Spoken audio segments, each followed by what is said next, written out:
this is Jen with Unchained Crochet. Welcome back. We're going to start clue 2 today of the Slip Slop mystery top. Have my phone on a gooseneck and hopefully won't wiggle too much for us here. So we have started the front of the Slip Slop mystery top using a modified block stitch, which is a single crochet into the space below, a chain 2, and 2 double crochet, all in the same space. So I have completed 60 rows for mine. I've held it up and it is a few rows taller, so I have more coverage of the tummy area. It's a few rows taller than the sample piece, which is on the spoiler alert video if you want to watch that. I got some mystery type music on. It's made to read books to. Thought I'd play around a little bit with that music. So let me turn that down so you can hear me a little bit better. Just natural light today. Hopefully it'll be good for us. So once you've completed how tall you want this up to your neckline, you have held it up and you see you got the coverage that you want. You're going to then begin your shoulder shaping for the front of the sweater. Mine just happened to start changing colors, which I kind of love that. It's going to have a pop of a new color on the sleeve side. This is the sleeve side, as this is an asymmetrical top. It's got a shorter shoulder on one side, an 8-inch opening for the neck, and then the other side is quite a bit longer. Plus we're going to add to that width, since it's asymmetrical, and is a kind of a poncho, kind of a cross between a poncho and a sweater. So let's get started with our shoulder shaping. Like I said, you've completed about 60 or so rows. I think my other one was 50, I want to say 58 rows. I added a couple more just to have an extra inch or two to the length. So let's get on to this first shoulder. This is kind of be a recap too of, I'm gonna need to move my yarn, my Gramercy cart. Hold on just a minute.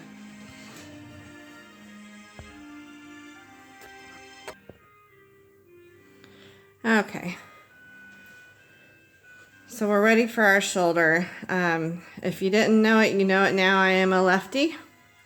If this bothers you and you're newer to crochet, you can hold a big face mirror up to the monitor and mirror that image, and it'll appear right-handed for you if you have trouble just navigating that with your mind's eye.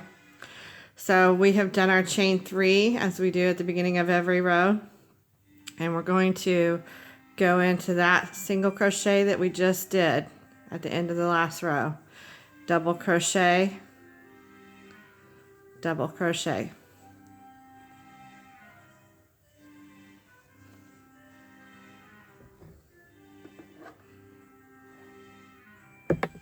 Oops, sorry.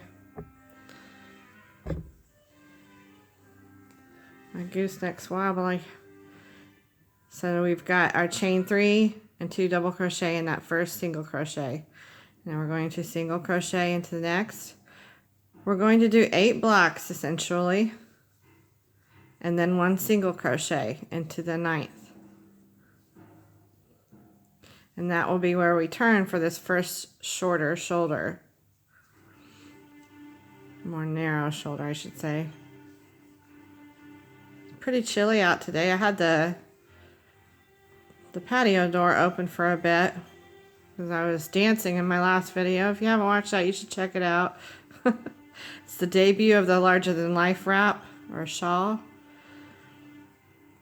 We'll be having a video series coming up on that shortly.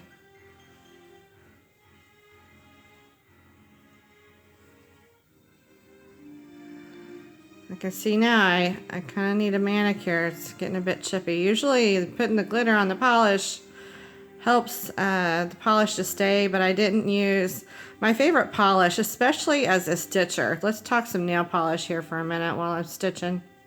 My favorite polish at home to use is the Sally Hansen. It's like a gel. I think it's called Miracle Gel or something like that. You don't have to use a light with it, and it will stay on for a couple weeks and probably even longer if you put some glitter polish on top. Sometimes I'll just do the tips with glitter so that it's kind of an ombre of glitter. I love to get my nails done or do my nails and stitch. Just makes me feel so girly to look at my nails as I stitch. So that might be a polish you want to check out, because you know we get these hooks and they'll ding our nail polish quite a bit if you don't wear a good quality polish. I think it's like $10 for a bottle of that polish, but it lasts a good long time and it doesn't get all thick and globby in the bottle if it sits for a while and you don't use it. So here, let's count our blocks here. We got 1, 2, 3, 4, 5, 6, 7, and 8. And then we've got our single crochet, which is how we end every row. So you're basically staying in pattern. We're going to stitch in pattern for this shoulder. And right now you really don't have to decide if you want this to be your left or right shoulder to be the shorter shoulder. You can flip it and turn it whichever way you want as you put the front and back together. So we've done our 8 blocks or slanted shells and a single crochet. So we're going to turn and go back.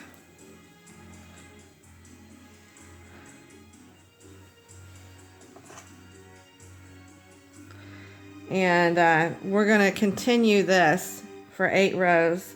So pause the video. I'm going to pause it as well on my end and complete this shoulder while you work on yours. Okay, I have not finished my 8 rows for the shoulder yet, and I have come to this knot here in the yarn. I so hate that. You pay regular full price for yarn, and sometimes you'll get a skein where it's got several of these in it. It doesn't matter what kind of yarn it is anymore. They just waste not, want not. So they stick you with these skeins that got knots in it like they're mill-ins. So this is how I'm going to deal with this knot. This yarn has pretty good tooth to it. Let me get my scissors out. Okay, I can't find my scissors. I did not put them back on my Gramercy cart. I'm a bad girl. I'm just going to rip it right here. And we're going to do the magic knot. Ooh, goodness. Okay, so the magic knot. You learn a new skill here. Lay those over each other. And we'll start, it doesn't matter which one you put on top. Your working yarn, your yarn you broke off of, the ball yarn. But we're going to crisscross them like that. Take it over.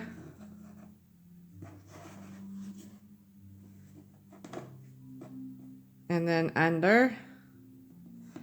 And then we're going to make a circle with itself, with its tail, like a snake. And we're going to pass it through. So we're essentially tying that yarn around the other yarn.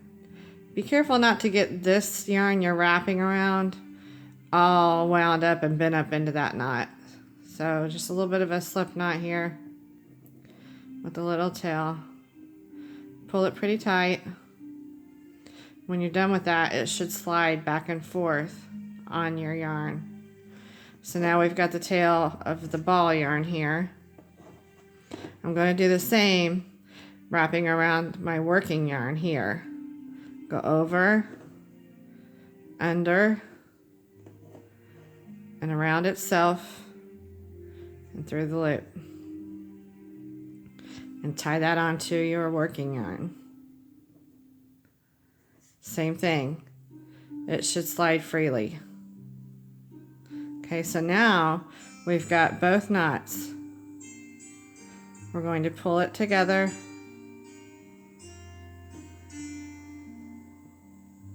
Right there in the middle.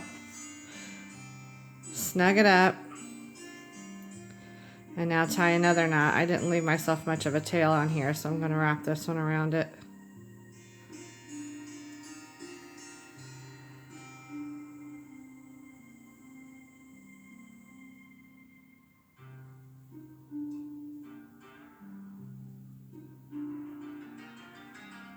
And snug that up against the two little knots you just pulled together. Really tight. Now, instead of weaving those ends in later, you just snip them off later on, but just keep working. Sometimes if you have longer waist there, you can snip them off right now if you wanted to. Sometimes if you have longer waist there, you can just weave it in and out of your stitch as you go. But I didn't leave much of a tail. We're going to snip those off later. Alright, I'm going to pause and finish up the shoulder shaping again. Okay, so we have finished up this shoulder. The first shoulder, or the more narrow shoulder, is the one that we're talking here. Let me grab a tape measure real quick.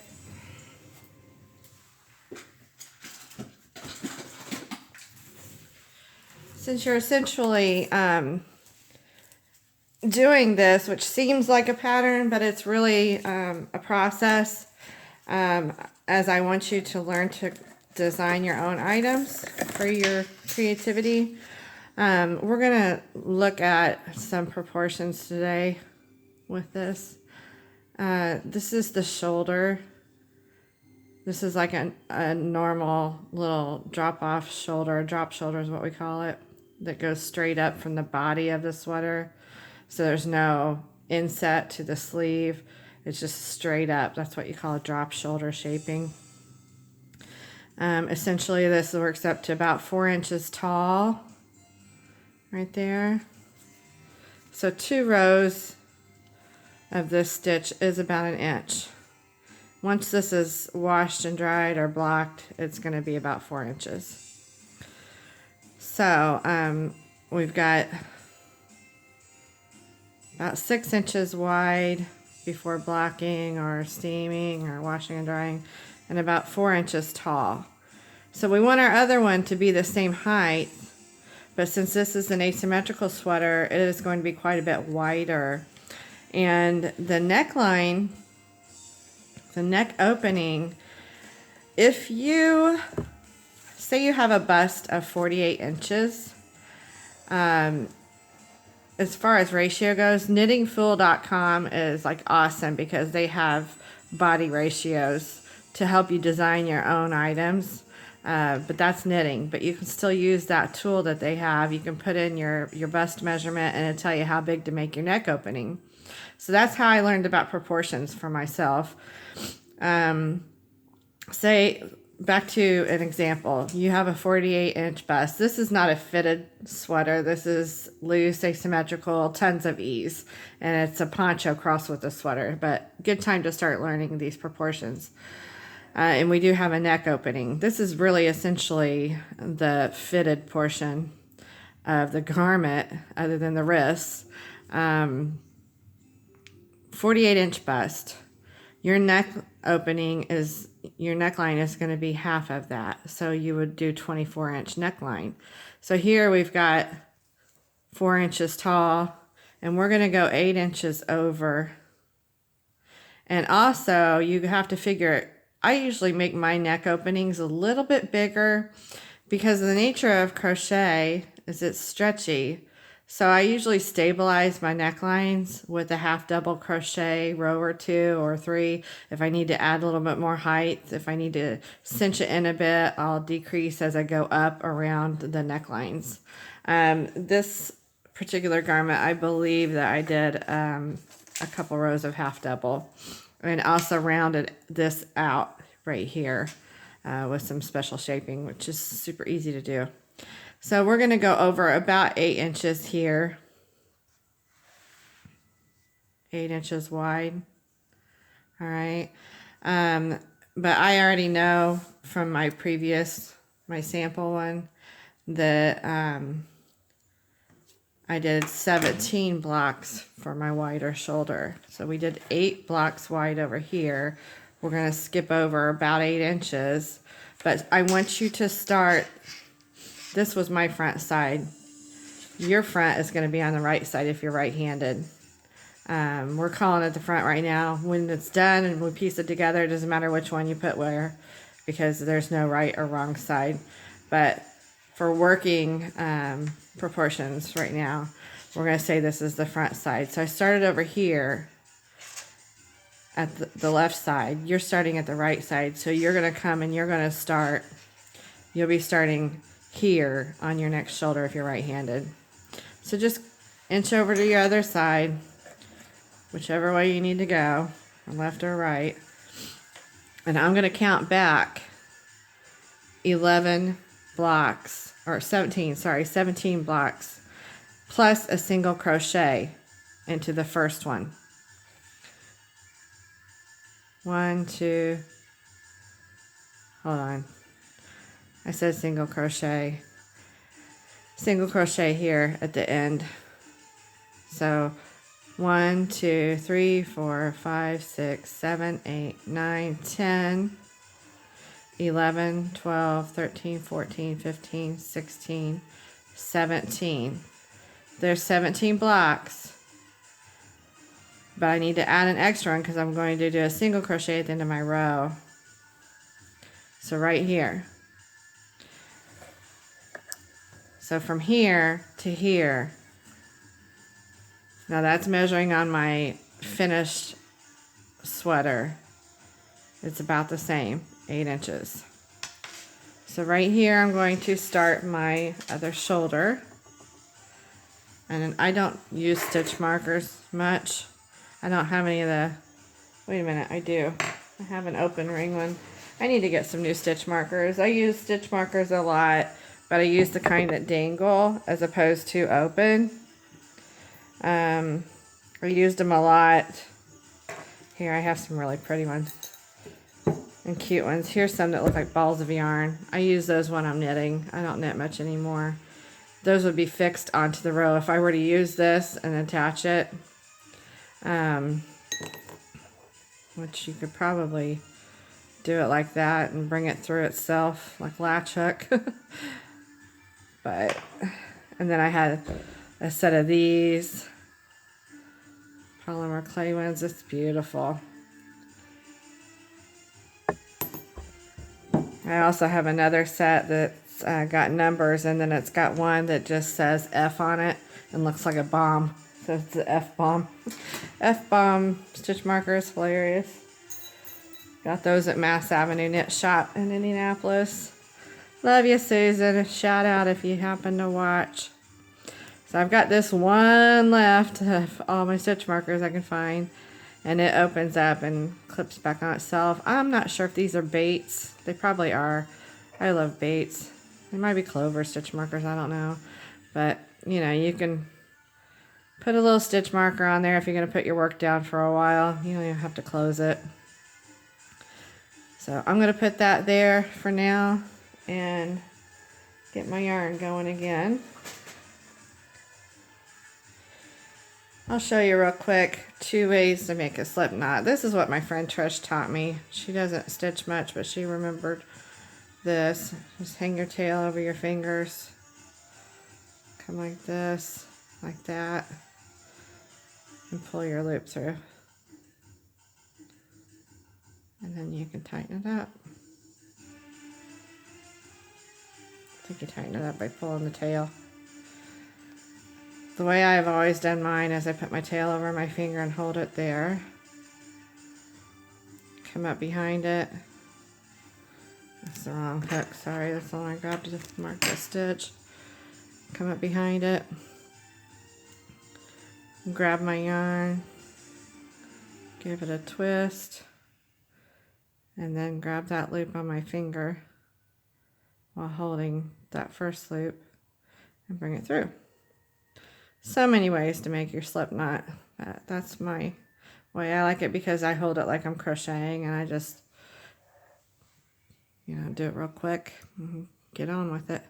So we'll go ahead and go into this chain 2 of the previous row. And you can tell this is the front side that we're working on because of the direction of my front side anyway. It's going that way, and now we're going to make blocks that go that way. See how that block is aimed this way at a 45? Now I'm going to make some that go that way. You wouldn't want to start on the back side and work that way.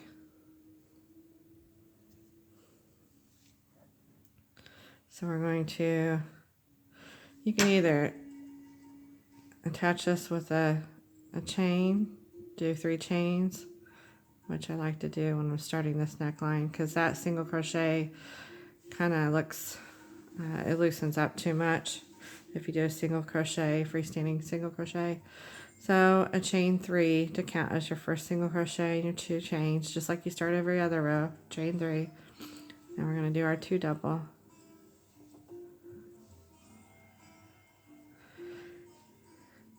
Keep going in pattern until you get to the end of this row, which will be the opposite side of your other shoulder.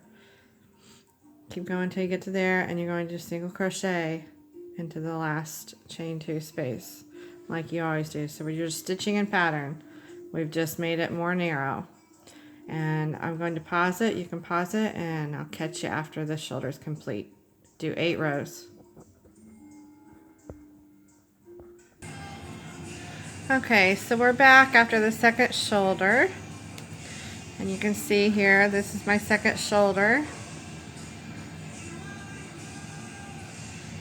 From here up, there's some speckles of the coral as the color was still changing over to the aqua. Here there's a little bit more speckling, heavier coral, and changing on that first shoulder. Second shoulder is more teal with just splashes of the coral in there. Hoping you love what you're making so far. So we've got our 2 shoulders done on the front of the piece. I left ample yarn here to chain up my 2 shoulder pieces, the back shoulder and the front shoulder.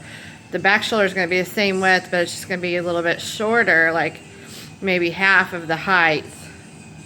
Same width, the same. Same width on the back of this shoulder, but shorter in height because it's your back side. You don't want a big square neckline on your back or a rounded neckline on your back. This is deep. You usually just do that one a little bit more shallow. So that is the front. This one here as well, I left a long tail on to chain it up together. This particular pattern, when I seam my pieces together, I use a chain and slip stitch method. I'll slip stitch through those spaces. I'll do 2 spaces together, or 2 stitches together, chain a couple, slip stitch together. It looks almost seamless, like you can't find your seams. That's part of the reason I have such a problem when I put the piece on, determining which is the front side and which is the back side, because the seams are almost indistinguishable from the rest of the pattern.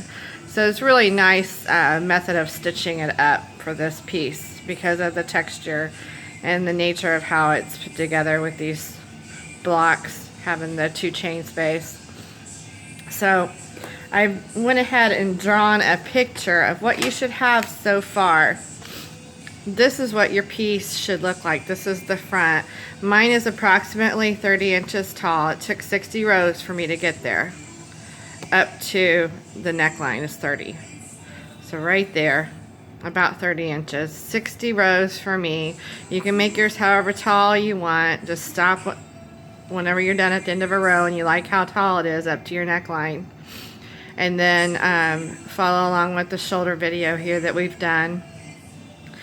It's approximately 6 inches wide on the first shoulder, and then the opposite shoulder question mark. I have not measured it yet. They're both 4 inches tall, and you have an 8-inch opening for your neck.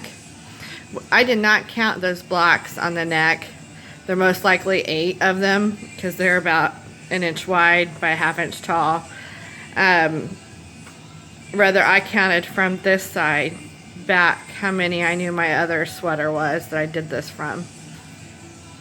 So we can go ahead and measure it together. Sorry, the camera's a little close and I don't want to disturb the holder right now. So inches here. This is about, because it's not been washed, I'll just do it from the back side here. You can see there's no real front or back to this. So you just got a front piece and a back piece, but as far as the side of the fabric, they look the same.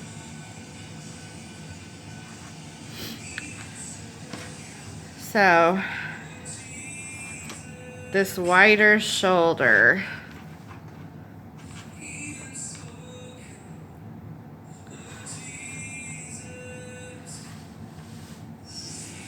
appears to be about 13 inches. And we're going to make this thing even wider after we get the front and the back sewn together. So before we go on making the really drapey side of the slip slop mystery top, we're going to start a back piece, and then after the back piece is completed, the shoulder shaping's done on that, we'll put them shoulder to shoulder, chain stitch them up, chain and slip stitch the shoulders together, and then we'll have 2 pieces. Basically looks like an asymmetrical vest. And then we're going to open it up and we're going to travel along here all down the front and the back for a few inches on either side, and then about 8 inches back and forth across the front and the back, so that makes the vertical rows of color this way. So this is it for this video. This was clue 2, and I hope you're having a good time making this. Please don't forget to like, subscribe, and share, and feel free to comment in the comment section below.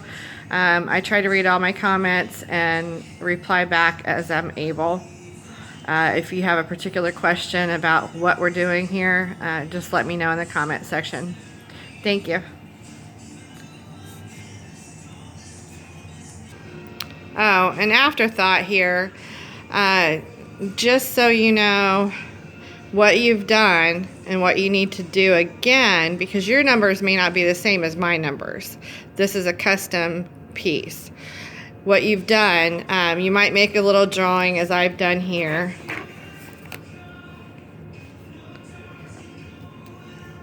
And maybe instead of inches, you're going to do how many rows you did.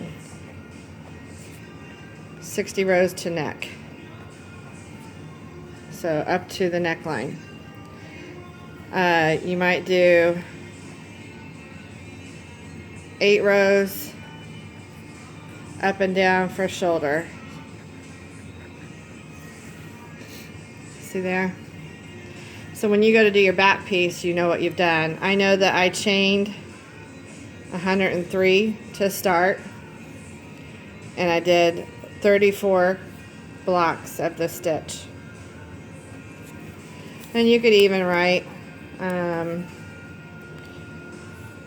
your stitch down. It's single crochet, chain 2, 2 double crochet, and chain space below.